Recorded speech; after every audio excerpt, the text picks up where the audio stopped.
이 변화의 속도가 정말 지금 큰일이다. 멸종할 수도 있다고 보기 때문에 우리 지각하지 말자. 지각합니다. 그죠? 그렇게 하면 좋겠어요. 그래서 지각비를 받는 거예요. 주택을 하나 짓고 살겠다. 정부에서 지원해 주시는 겁니까? 네, 지원해드립니다. 그러면 이거는 그냥 홈쇼핑입니다. 네, 안녕하세요. 과학을 사랑하는 그리고 뜨거워지고 있는 지구를 진심으로 걱정하고 있는 과학 커뮤니케이터 궤도입니다. 세상을 바꾸는 건 실제, 행동, 그 데이터를 기반으로 움직이는 거대한 시스템, 바로 정책의 영역입니다. 그래서 오늘 기후에너지환경부 김성환 장관님을 모시고 이야기를 나눠보도록 하겠습니다. 기후에너지환경부의 초대 장관직을 맡고 있습니다. 김성환이라고 하고요. 정말 책임이 막중하실 것 같은데 초대 장관님이신 거잖아요. 그리고 이제 아까 잠깐 말씀을 나눠봤는데 제 영상을 많이 보시는 분입니다. 과학을 좋아합니다. 현재의 정책을 하려면 빅뱅에서부터 현재까지를 전체를 이해하면서 현재를 봐야 정확한 정책을 펼 수 있다라고 하는데, 큰 덩어리로 보면 우주사가 있고 지구사가 있고 생명사가 있고 문명사가 있는데, 이 문명사는 인문학적 요소들이 꽤 많지만 그 앞은 천문 우주학, 지구학, 이게 대부분 물리학 영역이라 우리 사람들이 모두 다 사실은 별에서 온 존재들이잖아요. 정확하신데요? 근데 진짜로 이 우주는 질량 혹은 에너지로 전부 다 설명할 수 있어요. 어쩌면 지금 딱 하고 계신 이 영역 자체가 이 우주를 구성하는 거의 모든 것에 대한 이야기이기 때문에 우주에 관심을 가지시는 거 굉장히 중요하다. 그럼 일단 한번 진단을 해보겠습니다. 이 빅히스토리 관점에서 지구의 이 46억 년의 역사를 쫙 펼쳐놓고 보면은 이 지구가 굉장히 또 많은 변화를 겪었죠. 그렇죠. 이제 예. 초기 지구는 엄청 뜨거웠던 용암 덩어리였고 그 후에 이제 식었는데, 소위 이제 14,000년 전에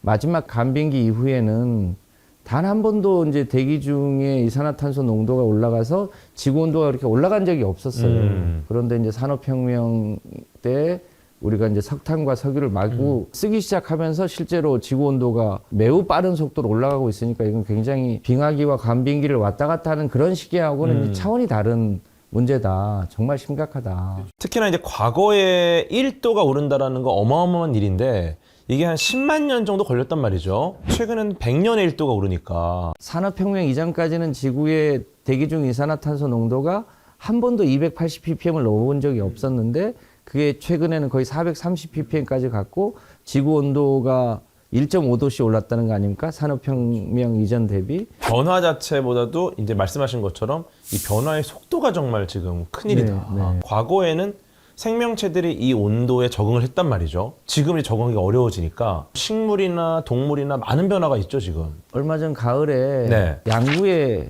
펀치볼이라고 하는 데가 있는데 놀러 갔더니요, 거기에 세상에 사과가 주 산물이 됐더라고요. 강원도 양구가. 네, 옛날에는 뭐 대구 사과 했잖아요. 저도 젊었을 때 대구 살았거든요. 그런데 지금 네. 평창, 양구 조금 지나면 이제 대한민국 남쪽에서는 이제 사과 구경하기 어려워지는 상황이 올지 모르고요. 특히 우리 농민들은 그 변화를 정말 체감하고 있는 것 같습니다. 그러니까요. 뭐 원래 안 잡히던 방어가 잡혀서 난 원래 방어 좋아하는데 이런 분들도 계신데. 작은 변화여서 산지가 바뀌는 수준이면 뭐 거기에 적응하면 될 텐데 그 이상 가면 이제 우리가 공룡처럼 멸종할 수도 있다고 보기 때문에 지혜로운 사람이라면, 공룡은 자기가 멸종할지 모르고 멸종당했는데 맞아요. 우리는 이대로 가면 멸종할 줄 안다. 모르고 맞는 거는 그럴 수 있는 건데 알고 맞으면 바보 아니냐, 이런 느낌인 거죠. 네, 좋습니다. 그럼 한번 원인 이야기로 가보겠습니다. 나무를 태워서 쓰다가 석탄이라는 화석연료라는 굉장한 고농축 연료를 찾게 됐죠.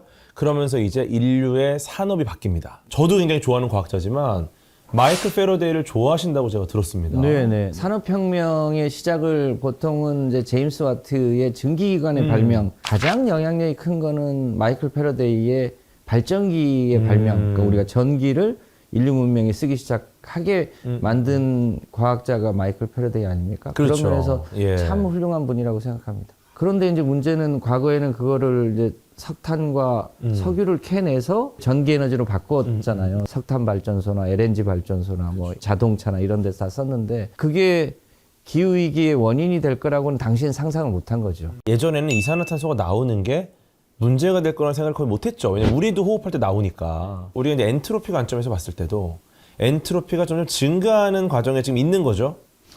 근데 저는 그 엔트로피라는 용어를 이해하는데 시간이 한참 걸렸어요. 엔트로피가 쌓인다는 게 도대체 무슨 말일까? 예를 들면 이제 땅 속에 쌓아놨던 석탄과 석유를 캐내서 에너지화하고 그걸 이제 대기 중에 흩뿌리는 거잖아요. 석탄과 석유로 인한 그 소위 에너지 엔트로피를 우리가 어떻게 새로운 차원으로 바꿔야 될 것인가. 그런 게 굉장히 중요한 문제가 된 거죠. 이 우주의 법칙 자체가 무질서도가 증가하는 쪽으로 흐르기 때문에 자연스럽게 무질서도가 증가하는 쪽으로 가고 혹시 이것을 줄이려면 국지적으로는 에너지를 굉장히 많이 써야 됩니다. 그렇죠. 그 흐름을 역진하기는 어렵더라도 최소화하고 더 이상 악화되지 않도록 그렇게 할 필요가 있는 거죠. 자연스러운 상황을 만들어야 되는데 네. 지금의 상황은 굉장히 좀 부자연스러울 수 있다. 그것을 우리가 직접 하고 있다.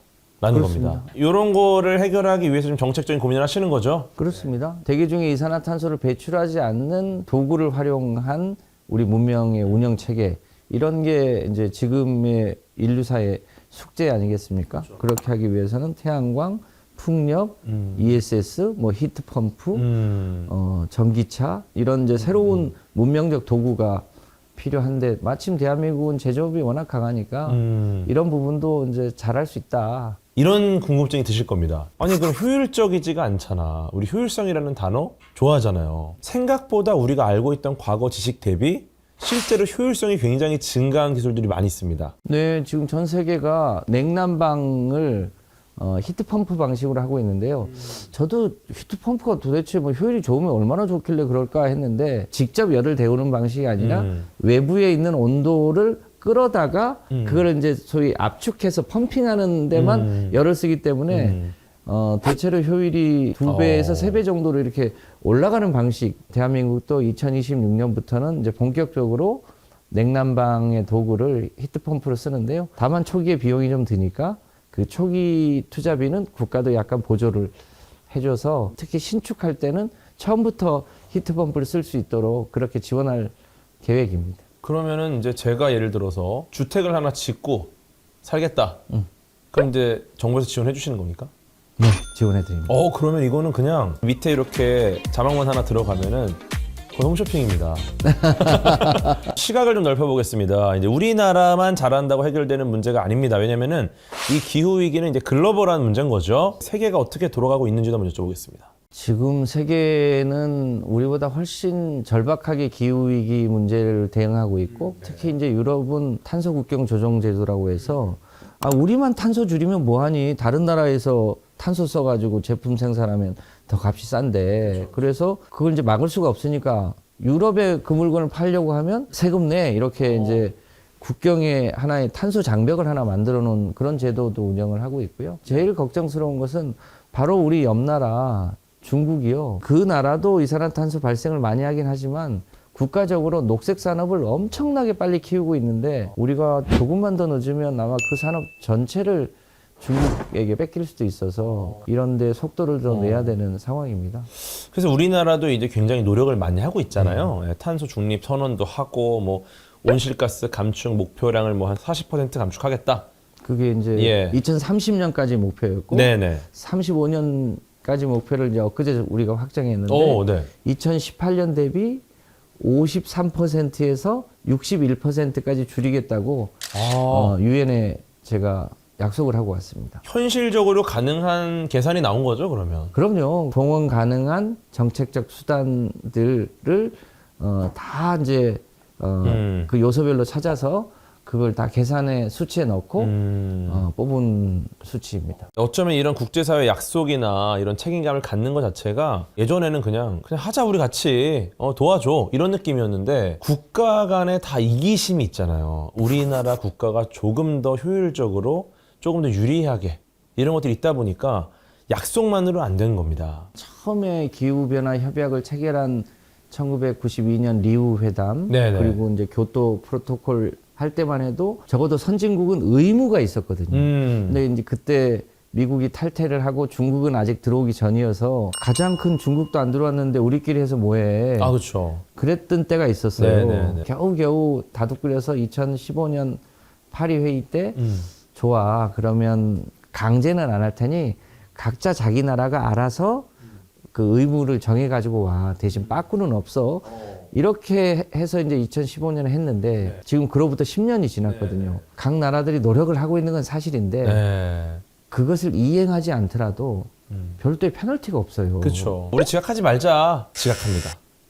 그죠? 어떻게 하면 좋겠어요? 그래서 지각비를 받는 거예요. 진짜 그 사람한테 경제적인 불이익을 주려고 하는 게 아니라 지각하지 말자는 거예요. 그 지각비를 모아서 그 국가가 못한 부분에 그 돈을 쓰는 거죠. 선진국들이 또 그 일은 거기에 돈 내는 건 되게 아까워해요. 그 재밌는 게 또 분명 선진국인데 약간 기후 때는 우리 아직 개발도상국이야. 이제는 네. 이제 그렇게 피해갈 수가 없죠. 그렇죠. 이제는 책임감 갖고 가야 됩니다. 앞에 K자만 붙으면 요즘은 뭐 안 되는 게 없잖아요. 뭐 K푸드, 뭐 K뷰티, K가 붙으면 약간 프리미엄이죠. 프리미엄이 붙어요. 예. 그러면 이제 K 기후 대응. 그걸 우리가 지금 해야 되는 게 숙제입니다. 네. 하지만 현장에서 현실적인 어려움은 있습니다. 뭐 예를 들어 재생에너지를 써야 되는데 사실 우리나라처럼 이제 이 가로 길이가 좁은 나라는 풍력이나 태양광을 설치하기 쉽지 않은 상황이죠. 재생에너지가 이제 대표적으로 태양광이잖아요. 만약에 우리가 미국처럼 땅이 이렇게 옆으로 길쭉했으면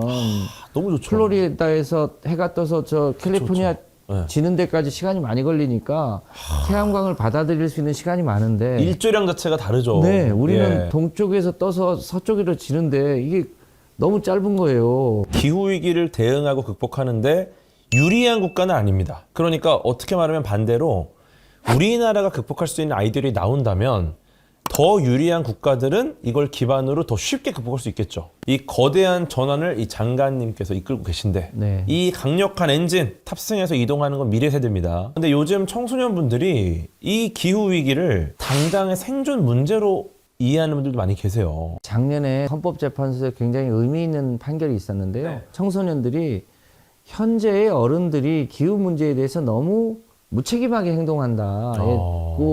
그걸 헌법에 헌법소원을 냈어요.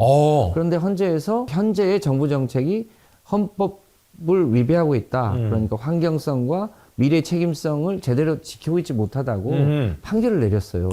미래 세대에게 책임을 전가하지 마라. 우리 세대도 이제 언젠가는 운명을 달리하겠지만 이 네. 미래 세대가 정작 자기들이 주인공이 됐을 때 이미 어른들의 게으름, 부족함 때문에 그 책임이 다 다음 세대로 전가될 수 있잖아요. 네. 그거는 정말로 바람직하지 않은 거죠. 미래 세대 남이 아니에요. 우리의 자녀, 우리의 손주, 우리 유전자를 갖고 있는 우리의 가족입니다. 그러니까 우리가 최선을 다해야 됩니다. 앞으로 돌아가면요. 빅뱅에서부터 현재까지를 놓고 보면 빅뱅에 처음 만들어진 수소, 산소 이런 게 다 우리 몸 안에 들어와 있는 거고 그렇게 진화해 왔고 또 다음 세대가 그거를 또 받아서 또 새로운 생명체로 영속해야 되지 않습니까? 네.